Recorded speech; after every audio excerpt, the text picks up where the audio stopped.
नमस्कार दोस्तों, MD study point में आप सभी का स्वागत है। आज की इस वीडियो में हम 12th क्लास की हिस्ट्री का चैप्टर नंबर 7 एक साम्राज्य की राजधानी विजयनगर साम्राज्य के बारे में पढ़ेंगे। हमारा पहला टॉपिक है विजयनगर साम्राज्य। देखो, विजयनगर का शाब्दिक अर्थ होता है विजय का नगर यानी जीत का शहर। क्या होता है? विजय का नगर यानी जीत का शहर। विजयनगर दक्षिण भारत में फैला एवं विशाल हिंदू साम्राज्य था। कहाँ पर था? दक्षिण भारत में फैला हुआ था और ये बहुत बड़ा साम्राज्य था। ये 1336 से 1565 तक अस्तित्व में रहा। विजयनगर की राजधानी का नाम क्या था? हम्पी। इसलिए इसे हम्पी के नाम से भी जाना जाता है। इसे हम्पी के नाम से क्यों जाना जाता है? क्योंकि इसकी राजधानी का नाम क्या था? हम्पी। विजयनगर साम्राज्य की भौगोलिक स्थिति के बारे में पढ़ते हैं हम। ये क्षेत्र कृष्ण नदी से लेकर सुदूर दक्षिण तक फैला हुआ था। विजयनगर के साम्राज्य के पड़ोसी राज्यों के बारे में हम पढ़ते हैं। देखो, विजयनगर के उत्तर में दक्कन के सुल्तानों का शासन था। इन शासकों को अश्वपति कहा जाता था। क्यों कहा जाता था? क्योंकि इनके पास बहुत बड़ी मात्रा में क्या होते थे? अश्व हुआ करते थे। इसके उत्तर पूर्वी हिस्से यानी वर्तमान के उड़ीसा में गजपति शासक शासन किया करते थे। इन्हें गजपति क्यों कहा जाता था? क्योंकि इनके पास बहुत बड़ी मात्रा में क्या थे? हाथी हुआ करते थे। इन सभी शासकों के साथ विजयनगर के संघर्ष चलते रहते थे। यह संघर्ष उपजाऊ नदी घाटी एवं विदेशी व्यापार से उत्पन्न संपदा पर अधिकार करने के लिए किए जाते थे। विजयनगर की खोज। देखो, हम पढ़ते हैं विजयनगर की खोज कैसे हुई। देखो, हम्पी के भग्नावशेष खंडर 1800 ईस्वी में कर्नल कॉलिन मैकेंजी के द्वारा खोजे गए थे। किसके द्वारा खोजे गए थे? कर्नल कॉलिन मैकेंजी के द्वारा खोजे गए थे। कर्नल कॉलिन मैकेंजी एक इतिहासकार एवं मानचित्रकार थे और ईस्ट इंडिया कंपनी के कार्यरत थे। एक अधिकारी थे ईस्ट इंडिया कंपनी के। विजयनगर के बारे में और अधिक जानने के लिए उन्होंने विरूपाक्ष मंदिर और पंपा देवी पूजा स्थलों के पुरोहितों से बातचीत की और उनकी यादों में जो भी विजयनगर साम्राज्य के बारे में जानकारी थी उनसे वो जानकारी इकट्ठी करी। इन सब जानकारियों के आधार पर मैकेंजी ने क्षेत्र का पहला सर्वेक्षण मानचित्र बनाया। 1826 में अभिलेखकर्ताओं ने इस क्षेत्र के कई मंदिरों से अनेक अभिलेख इकट्ठे करे और उनका अध्ययन करा। 1856 में यहाँ के भवनों के चित्र इकट्ठे करने आरंभ किए गए और शोधकर्ताओं ने इन चित्रों का अध्ययन किया। इन सभी बातों से हमें विजयनगर साम्राज्य के बारे में जानकारी मिली। देखो, और क्या था? विजयनगर के इतिहास को समझने के लिए इन सभी जानकारियों के अलावा इतिहासकार विदेशी यात्राओं के वृत्तांत एवं तमिल, कन्नड़ और संस्कृत में लिखे गए साहित्यों का सहारा भी लेते थे। इस तरह से विजयनगर के बारे में जानकारियाँ इकट्ठी की गई।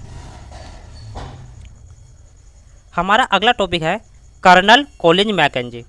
देखो, मैकेंजी का जन्म 1754 में हुआ था। ये एक इतिहासकार था, मानचित्रकार था और सर्वेक्षक भी था। 1815 में भारत का पहला सर्वेयर जनरल इसे बनाया गया था और 1821 में अपनी मृत्यु तक ये इस पद पर बना रहा था। हमारा अगला टॉपिक है विजयनगर में शासन। तो विजयनगर में कई राजवंशों ने शासन करा। पहला राजवंश था संगम वंश। देखो, विजयनगर की स्थापना हरियर और बुक्का द्वारा 1336 में की गई थी। किसने की थी? हरियर और बुक्का ने। कब की थी? 1336 में। इनके पिताजी का नाम था संगम। हरियर और बुक्का के पिता का नाम क्या था? संगम। और इन्हीं के नाम पर उन्होंने अपने वंश की स्थापना की थी, संगम वंश की स्थापना। इसी तरह विजयनगर का सबसे पहला वंश कौन सा था? संगम वंश। इसके अंतिम शासक विरूपाक्ष द्वितीय थे। हाँ, अब संगम वंश के बाद आया सुलभ वंश। देखो, सुलभ लोग संगम वंश के दौरान सैनिक कमांडर थे और संगम वंश के अंतिम शासक विरूपाक्ष द्वितीय को हराकर नरसिंह ने अपने शासन की स्थापना की थी। किसने करी? सुलभ वंश की स्थापना नरसिंह ने। यहीं से सुलभ वंश की शुरुआत हुई। अब सुलभ वंश के बाद कौन आया? तुलुप वंश। हम पढ़ेंगे तुलुप वंश के बारे में। तुलुप के प्रथम शासक वीर नरसिंह द्वारा सुलभ वंश के अंतिम शासक को हराकर तुलुप वंश की स्थापना की गई थी। तो तुलुप वंश का प्रथम शासक वीर नरसिंह द्वारा किसे हराया गया था? सुलभ वंश के अंतिम शासक को हराया गया था। और इसके बाद ही किसकी स्थापना हुई? तुलुप वंश की स्थापना हुई। इसी वंश के दौरान कृष्णदेव राय राजा बने थे। इन्हें विजयनगर का सबसे प्रतापी राजा माना जाता है। जो कृष्णदेव राय थे बहुत ज़्यादा प्रसिद्ध राजा थे विजयनगर के। तुलुप वंश के आखिरी शासक सदाशिव थे। तुलुप वंश का आखिरी शासक कौन था? सदाशिव। अरविंदु वंश। अब तुलुप वंश के बाद कौन सा वंश आया? अरविंदु वंश, और इसे आखिरी वंश भी कहा जाता है। देखो, तिरुमल द्वारा तुलुप वंश के आखिरी शासक को हराकर अरविंदु वंश की स्थापना की थी। अरविंदु वंश के अंतिम शासक श्रीरंग तृतीय थे। हमारा अगला टॉपिक है विजयनगर के प्रतापी शासक कृष्णदेव राय। देखो, कृष्णदेव राय के बारे में हम थोड़ा पढ़ते हैं। देखो, 1509 में कृष्णदेव राय ने शासन संभाला। कृष्णदेव राय विजयनगर के सम्राट कब बने? 1509 में। इस दौर को विजयनगर का सबसे समृद्ध और खुशहाल दौर माना जाता है। तो कृष्णदेव राय ने विजयनगर के शासन व्यवस्था को मजबूत बनाया था और कई प्रभावशाली क्षेत्रों पर जीत हासिल की थी। कई क्षेत्रों को इन्होंने जीता था। 1512 में रायचूर दोआब क्षेत्र को अपने कब्जे में कर लिया था। मतलब तुंगभद्रा और कृष्णा नदी के बीच का जो क्षेत्र था, जो उपजाऊ क्षेत्र था, इसे कब जीता था? 1512 में। 1514 में उड़ीसा के शासकों को हराया था। किसने हराया? कृष्णदेव राय ने। ये सारे काम कौन कर रहा था? कृष्णदेव राय। 1520 में बीजापुर के सुल्तानों को बुरी तरह से पराजित किया। कृष्णदेव राय के दौर में राज्य सदैव युद्ध के लिए तैयार रहता था। इन्हें आंध्र भोज यानी पूरे आंध्र प्रदेश का राजा कहा जाता, पूरा आंध्र का राजा कहा जाता था। प्रतापी राजा होने के साथ साथ कृष्णदेव राय एक अच्छे लेखक भी हुआ करते थे। इन्होंने मुख्य रूप से 2 पुस्तकों की रचना की थी। पहली अमुक्त मल्यद, जो तेलुगु भाषा में लिखी गई है। इनकी दूसरी पुस्तक थी जामवंती कल्याण, जो किसमें लिखी पड़ी है? संस्कृत भाषा में। कई बड़े बड़े मंदिरों का निर्माण भी कृष्णदेव राय द्वारा करवाया गया था। इन विशाल मंदिरों में गोपुरम, जिन्हें हम प्रवेश द्वार कहते हैं, बड़े बड़े प्रवेश द्वार लगवाने का श्रेय भी किसे दिया जाता है? कृष्णदेव राय को जाता है। मंदिरों में बड़े बड़े गोपुरम किसने लगवाए थे? कृष्णदेव राय ने। जल की पूर्ति के लिए कमलपुरम जलाशय का निर्माण कृष्णदेव राय के द्वारा ही कराया गया था। कृष्णदेव राय ने अपनी माता जी के नाम पर विजयनगर के पास ही एक नगलपुरम उपनगर की स्थापना कराई थी। हम विजयनगर की व्यापारी स्थिति के बारे में पढ़ते हैं। तो देखो, विजयनगर में सेना घोड़ों पर निर्भर करती थी। विजयनगर की सेना किस पर निर्भर करती थी? घोड़ों पर निर्भर करती थी, जिस कारण जो घोड़ों का व्यापार था वो बहुत ज़्यादा महत्वपूर्ण हुआ करता था विजयनगर में। इसलिए विजयनगर में शासकों द्वारा मध्य एशिया एवं अरबों से घोड़ों का आयात किया जाता था। शुरुआत में यह अरब के व्यापारियों द्वारा नियंत्रित कराया जाता था। बाद में यहाँ के स्थानीय लोग भी घोड़ों का व्यापार करने लगे। विजयनगर में रहने वाले घोड़ों के व्यापारियों को कुदरई चेट्टी कहा जाता था। विजयनगर मसालों, रत्नों और आभूषणों के बाजार के लिए भी प्रसिद्ध हुआ करता था।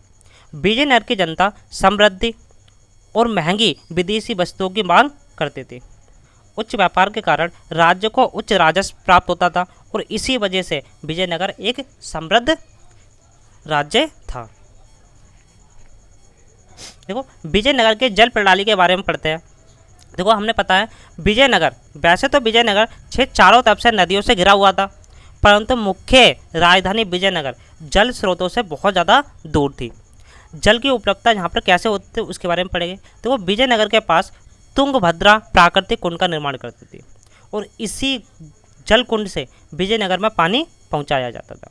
देखो, तुंगभद्रा और कृष्णा नदी से छोटी छोटी जलधाराएँ निकलती थी और इन जलधाराओं पर हौज का निर्माण होता था। हौज किसे बोलते हैं? जलाशय को।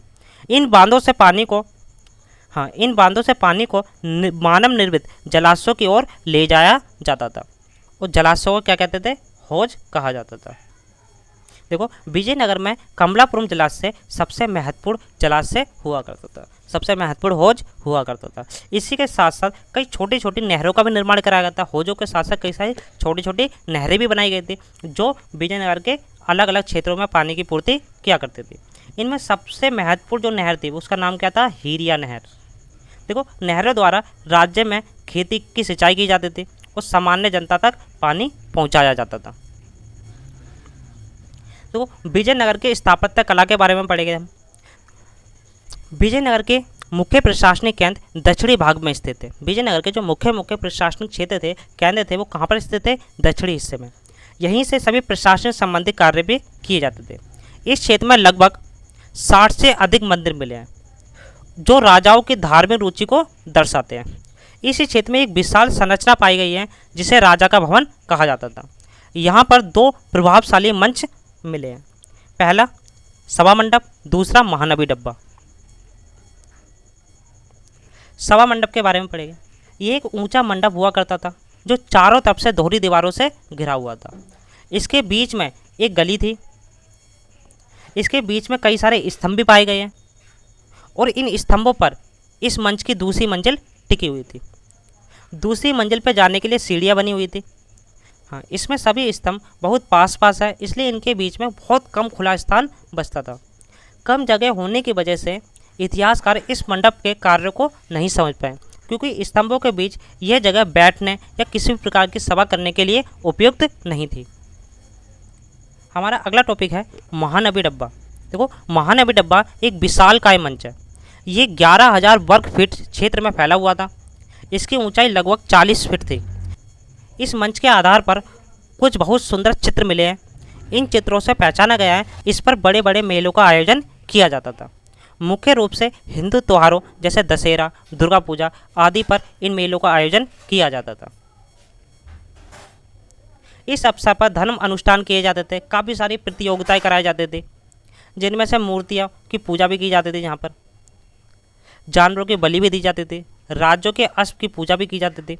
इसी दौरान नृत्य, प्रतिस्पर्धा, शोभा यात्रा का आयोजन किया जाता था। त्योहारों के अंतिम दिनों में राजा अपने नायकों की सेना का निरीक्षण भी किया करते थे।